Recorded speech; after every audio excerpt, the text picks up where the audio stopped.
Now imagine that the gospel writers had written what you just said. Imagine in the actual texts, one of them said he was 33 when he died because of the number 3 in its significance. Correct. And another said that he was 34 because of the number 4 in its significance.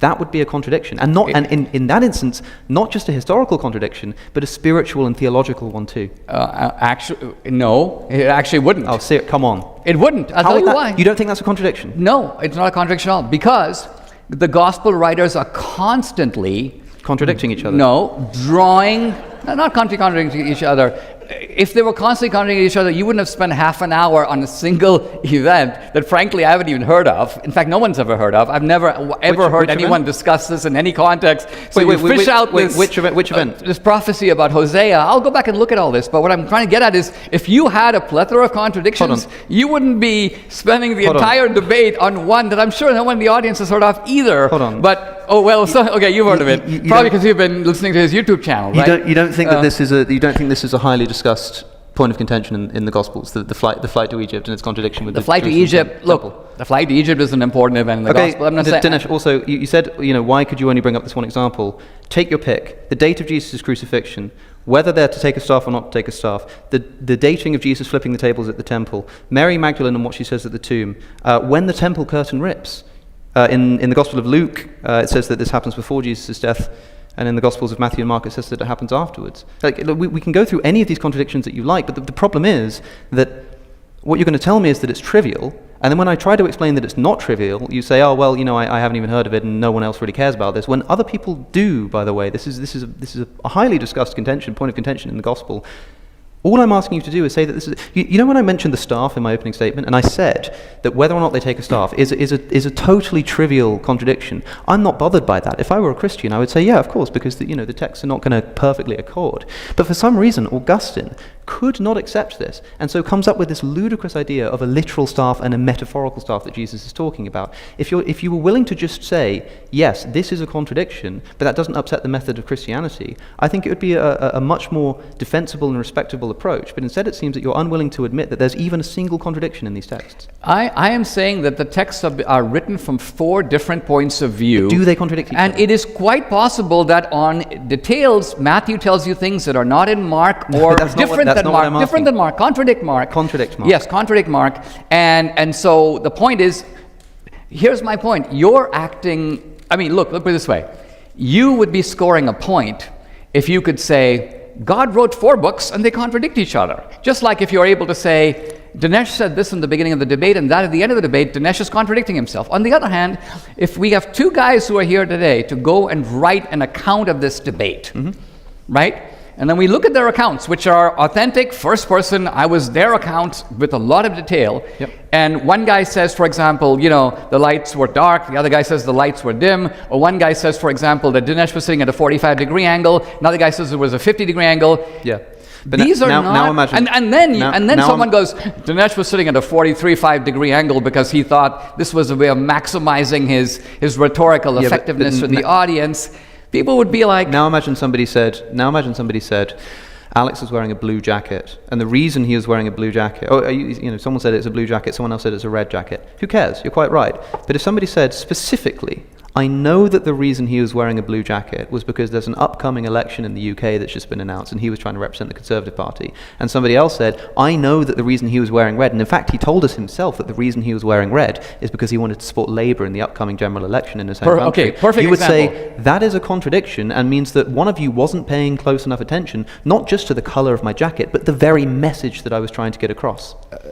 That could well be true, but what I'm getting at is we know, just from normal experience, that if the 2 of us are sitting in a cafe and we see an accident, these kinds of differences are normal. So let's just say, for example, here's God showing us a revelation, and the revelation can be whatever it is, and you and I write an account of it, and somebody finds that my account of it not only is different than yours, but let's just say, for example, I go, oh, Jesus was wearing a cloak. Another guy goes, he's wearing a robe. For anyone to actually think that this is, in fact, a refutation of the truth of the Bible is ludicrous. So anyway, in our format, we've agreed to do a flip where you've been asking me questions now. Let me ask you something. If you've got something to ask. Let me turn around and ask you questions in a sort of what I think is a more fundamental mode, because it gets to what the Bible really is. Let's hear it. Do you think that the universe had a beginning? I don't know. You don't know? I would suspect yes. You suspect yes? Yeah, sure. How did the writers of the book of Genesis know that? I have no idea. If I'm going to be, they guessed? If I'm going to be cynical about this, if they did guess, it would be a 50-50 guess. And I also think that if we had scientific... Would it be a 50-50 guess? Yeah, and it might even be worse than that for you, because if we had some kind of scientific popular hypothesis, because of course the Big Bang might not have been the beginning of everything, who knows, right? But like whatever the popular scientific hypothesis is, if it were pointing to an infinite universe, for example, as Einstein thought we lived in, then I'm sure that people would open Genesis. They would say that in the beginning God created the heavens and the earth, and say that the earth just means the earth itself, right? Like I think it would be equally easily interpretable on either account. All right. So one of my professors at Dartmouth was Robert Jastrow. He headed the Mount Wilson Laboratory, one of the great astronomers of the 20th century. Sure. So Jastrow writes in his book, God and the Astronomers, that for 250 years, modern science has been attempting to discover whether the universe had a beginning. Mm-hmm. And you can think of these scientists as ascending a very tall mountain in which there are many pathways. And for many years, with the steady state hypothesis and so on, there were beliefs that the universe was eternal. It never had a beginning. In fact, that was the prevailing point of view.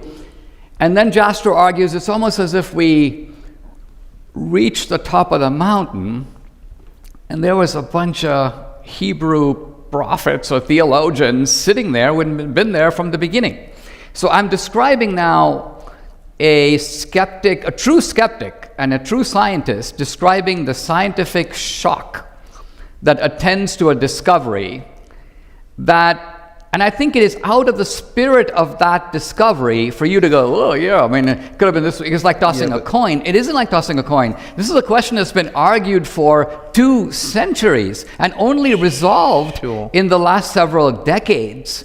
And resolved decisively in one side and the other. And the fact that you're not willing to just straight out say, yeah, it is actually an astounding fact that we now know. No.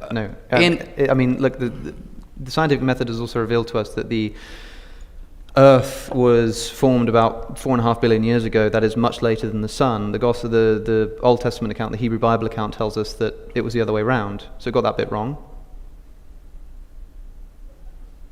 All right. So we're, yes, the Bible is not. So sometimes it gets things right. Sometimes it gets things wrong. You know. The Bible is not a science. It's not listing out a scientific. Well, now hold on a second. You can't now move the goalpost, especially if you're still gonna miss. The issue. The issue of the origin of the universe is extremely critical. You just told me that Genesis predicted, or knew about, or somehow knew about the scientific hypothesis of the origin of the universe. Then, when I pointed out another scientific observation that doesn't accord with Genesis, you tell me that Genesis isn't a scientific text to begin with. Well, if you read Genesis, it is making a astounding claim, which pertains to God. Obviously, God created the heavens and the earth. Is it making a scientific claim or not? Is it telling us how the universe scientifically formed or not?